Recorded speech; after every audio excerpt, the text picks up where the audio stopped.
Gap police ने बड़ी कार्रवाई करते हुए अंतर जिला चोर गिरोह के 2 अपराधी कर्मी को गिरफ्तार किया है। गिरफ्तार अपराधियों के पास से 473.350 किलोग्राम चांदी का सिल्ली एवं निर्मित आभूषण 45,10,100 रुपया नगद और 2 मोबाइल बरामद किया गया। गिरफ्तार अपराधी शिवाजी करंडे पिता स्वर्गीय भीमराव करंडे और राजेश कुमार गुप्ता पिता स्वर्गीय गंगा प्रसाद गुप्ता कोतवाली थाना क्षेत्र की टावर चौक का रहने वाला है।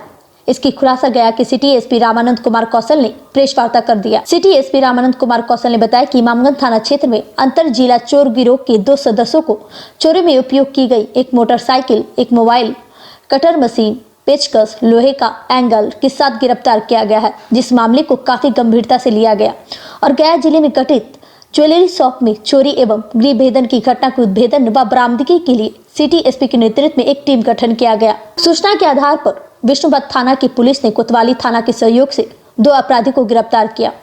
स्वर्ण आभूषण को बेचने में महत्वपूर्ण भूमिका निभाने वाले संतोष कुमार को गिरफ्तार किया गया। इसके ही निशानदेही से 2 अपराधी को गिरफ्तार किया गया, जिसके पास से 473.350 किलोग्राम चांदी का सिल्ली, निर्मित आभूषण 45,10,100 रुपया नगद और 2 मोबाइल बरामद किया गया, जिसे पूछताछ के बाद जेल भेजा जा रहा है। गया से मगध भूमि न्यूज के लिए मनोज कुमार की रिपोर्ट। विगत कई महीनों से और विभिन्न ज्वेलरी दुकानों में गया और सीमावर्ती थानों के दुकानों में चोरी हो रही थी रात्रि में, और इसके आलोक में हम लोगों ने एक टीम गठित करके त्वरित अनुसंधान किया और प्रिवेंटिव कार्रवाई की। और सबसे पहले इस कड़ी में इमामगंज से 2 व्यक्तियों को गिरफ्तार किया गया था, खेसारी और सन्नी को, और इसी दोनों की निशानदेही पर हिस्वा नवादा जिले से 2 व्यक्ति शाहिद और राजा को गिरफ्तार किया गया और फिर उससे गहन पूछताछ की गई तो गया जिले के विभिन्न जगहों से उसके तार जुड़े हुए पाए गए और उसकी निशानदेही के आलोक में दीपू उर्फ गौतम जो मीडिएटर का काम करता है उसकी गिरफ्तारी हुई। और उसके द्वारा बाद जो पूछताछ से जब बात सामने आई कि ये लोग सुनियोजित तरीके से भट्टी में ज्वेलरी को गलाते थे और वहाँ से सिल्ली बना करके विभिन्न दुकान में ये सप्लाई करते थे। तो एक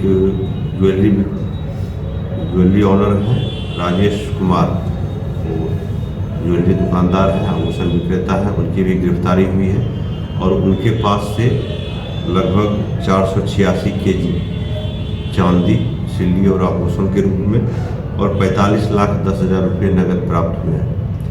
तो उनमें से कुछ हमारे प्रोसीड्स ऑफ क्राइम है जिसको कि हम लोग कोऑपरेट कर रहे हैं और बाकी शेष के लिए हम लोग इनकम टैक्स और जीएसटी विभाग को लिखेंगे।